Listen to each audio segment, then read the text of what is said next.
Oyo, pour sauver ce monde, bien c'est na kat na likolo, ezaki na ange mon côté, mutu monta telemaka ndima kionga na okene, mais Christ andima ka bi nazo kita, pona ke kokango na mokili. Et aye na kata mokili, abotami na nzoto abomoto, avant ina batu na mokili. Oh mon Jésus, bien cet homme a fait 33 ans, je peux dire même 33 ans et demi, sans péché. Ayoka sur la lisumute, a vivant dans l'isumute. Na kat na mokili, ba yo ba ya liboso ni ba sumuka, ba ye na simane ba sumuka. Ba benga ba prophète ande na ndenge me ba sumuka. La mo Bible ezolo ba Christ azolo ba na pharisien. Alobi ba o nyos ba ki liboso na nga ce sont des voleurs. Pourquoi? Parce que ba sumuka. Alléluia.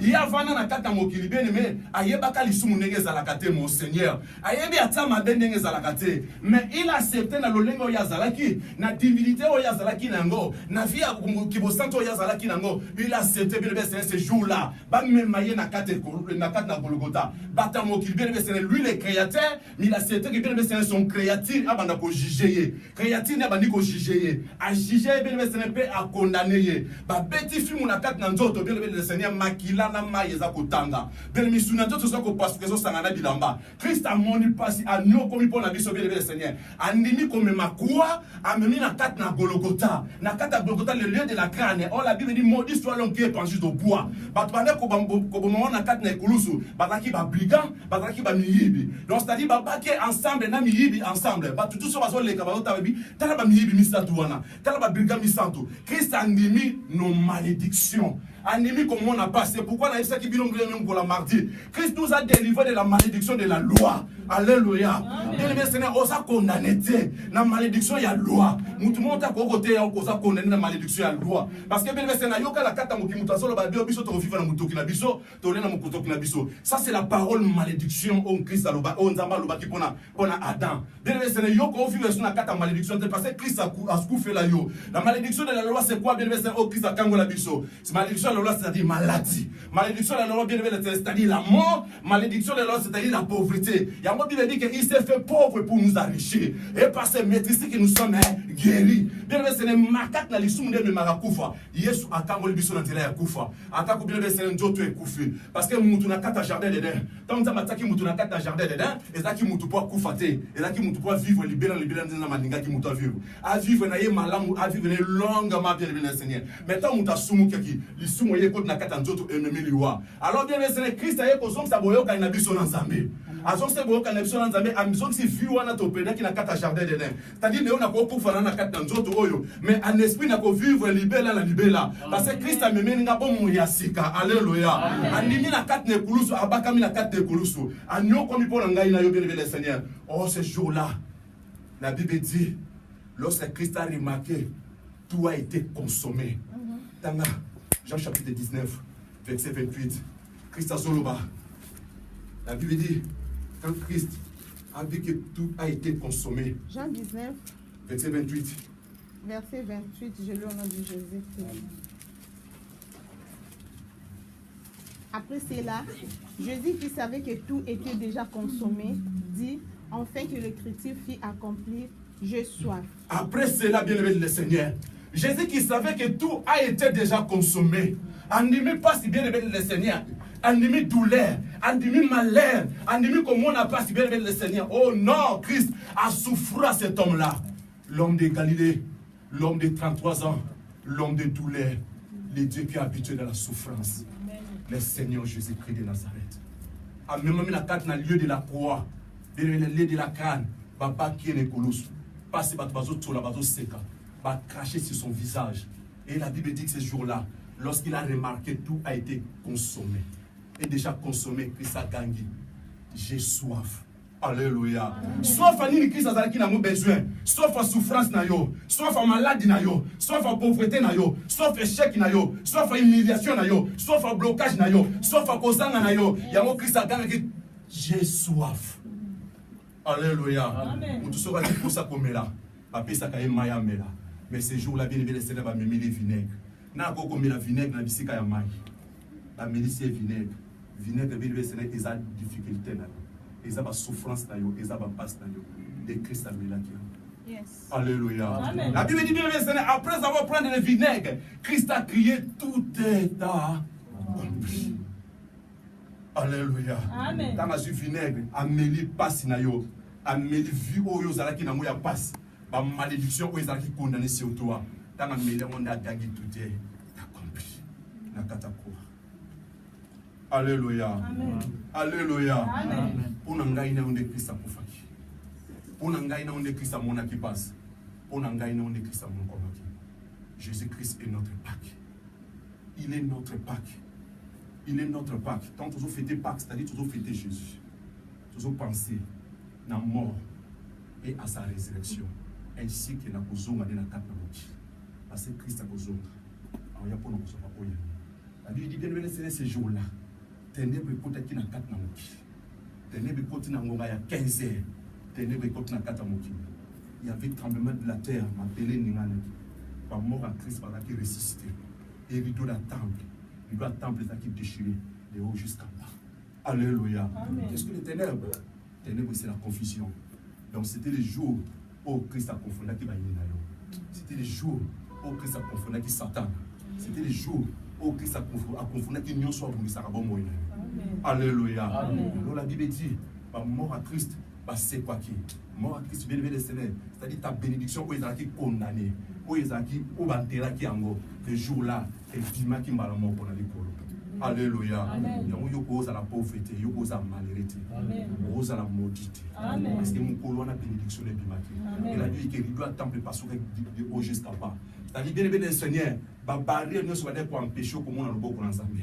Barrière ne soit pas empêcher comme pour s'en appeler dans l'ensemble. Et c'est là qui déchiré. Tu as maintenant l'accès. Allez voir ton Seigneur. Vous avez accès à beaucoup de monde à bénédiction.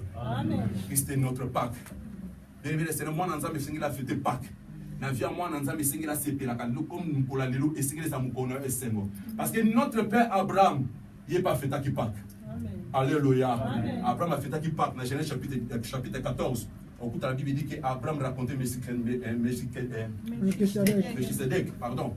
Lorsqu'Abraham a écouté Melchisedec, il est cas qui la Bible dit que Melchisedec appelle ça qui Abraham vint et le Père. C'est-à-dire le Père, c'est la parole de Dieu. Et vint sur le sang de Jésus. Amen. Alléluia. Amen. Alléluia. Amen. Abraham pas fait à qui Pâques. Moi, dans sa bénédiction, a fait à Pâques. A fait à Pâques. Bien-aimé, dans 4 Jean chapitre 6. Christ a demandé derrière qu'on l'a dit ça bateau. Je suis le Pâques. Bateau bandé qu'on comprendre te. Avec a 72 disciples. A tel bien le Seigneur a fait si bateau m'a pas lié batondi. Quand Christ a traversé dans l'autre côté de Capernaum, à conclure que Jésus n'a pas disciple basate. Il va Jésus n'a pas dans l'autre côté. Mais maître, Ozawapi Rabbi, ton Luki Ozawapi, Christ a dit que c'est vrai. Ozolukanga, aussi pour les boutons, vous avez rassasié. Mais vous avez pour la miracle. Alléluia. Abi, voici la nourriture qui vient là-haut. Les vraies nourritures qui viennent là-haut.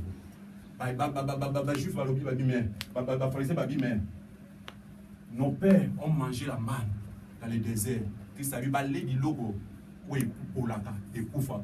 Mais le vrai nourriture, oui, mais maintenant, on va essayer de nourriture à solo. Les âmes d'autres nanga, les âmes makila nanga.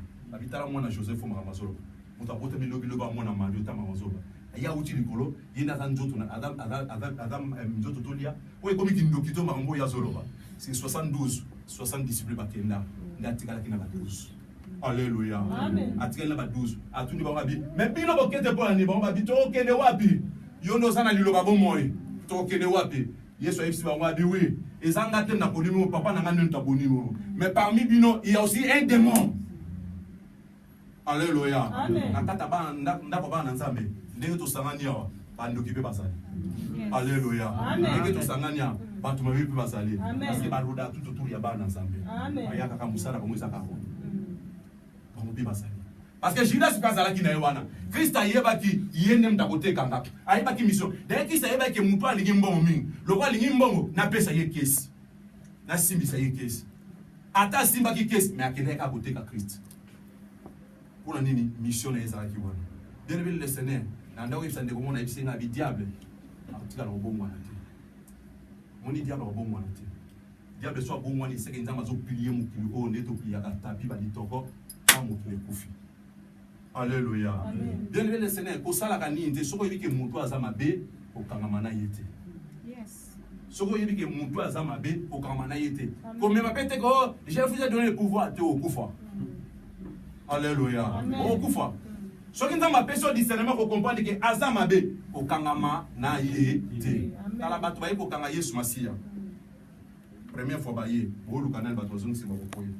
Deuxième fois, au Talanga Sokanga Maramo, au Lukanan, Nazon Simanakoy, Kasna Kim Baramon. Namaloba pas mon nazo koya. Bon, on continue d'aider. Mais le quoi est-ce que mission a dit le va continuer troisième fois, tu vas kangi Jésus. T'as des démons. Tout le monde soit dans la mission Salomade. Attends le la question pour la mandenge na ndenge. Il va réaliser la mission. Les volets viennent que pour dérober projet et détruire. Attends dire baso pesa yo nyonso a réaliser la devise na kata vina. Vous voulez ou pas? Alléluia. So webi que mutu azamabe tika. Mokonzi nani? Nani mokonzi? Eza comprendre ki Judas a dit que va démon. Mais azala wana po asalini akoki sa mission na ye oya yelaki. Parce que moi na mutu essaye mukomo atekama. Moi na mutu essaye mukomo akufa. Bien essaye mukomo akufa pe assez quoi. Oh Christ notre Pâque. Akufa pe assez quoi pour la bonne na biso. Aza Pâque na yo. Donc tant bazolo ba Pâque, la Pâque c'est Jésus-Christ. Alléluia. Amen. Pâque eza Yesu Masiya. Nani mokonzi. Laisse tu comprendre le message. Amen. Tu comprends le message. Amen. Tu te à peut-être la lingala pour comprendre bien. Ça mérite. Pas que ça Yesu Masiya. Et na kati na vie na yo, mokolo lelo, moi ko eza mo Christian. Eza moi au moins na nzamba vandaka, aza ko raisonner, aza ko penser ndenge Christ akopaki, pe ndenge Christ asekwaki, pe ndenge Christ aozonga. Parce que ozonga. Notre maître Aboya, akoya na kata mokilo, akoya. Le maître mokolo sel. Pour tout ça Yesu. Aya na tana moi oyo. Alléluia. Amen. Aya na tana moi oyo. Et pas musuba kanza ko Yesu aya, peut-être que ya va pas la nani. On va prendre joie. Jésus pour n'avoir rien à voir na kata libala. Alléluia. N'a rien à voir na kata poto na yo parce que Yesu azaki na mokili. Abikisa ki ba vegle musuba batikalaki. Alléluia. Azaki na mokili, asefisa ki ba mort musuba za kuta batikalaki. Abikisa ki ba lépreux musuba batikalaki. Donc c'est-à-dire Yesu akoya, batuno sute ba bala, batuno sute ba koma na poto. Yesu akoya, batuno sute ba bota. Mokonzi nani? Ya mote sengo biso zulu batuzoni ba sengo ya lola. Krista kufa pona ngana yo. Ando koma pona ngana. Ya mweza la pasi ta ngana to vivre na via de souba. Quand tout ça la kamapi. Ozo baka Yesu Yesu deuxième fois na kata ko. Ezali wa oyo papa na yo mama na ko ndi ba ko kufira wa. Oyo na kata mokili baba ka de frustration individuelle. Mais Yesu asala ki do wana te. Andima ki pona ngai na yo. Ngalo to sumu ki pona betena na biso me ya ndimi ayi. Alléluia. Amen. To kama biso na biso biso to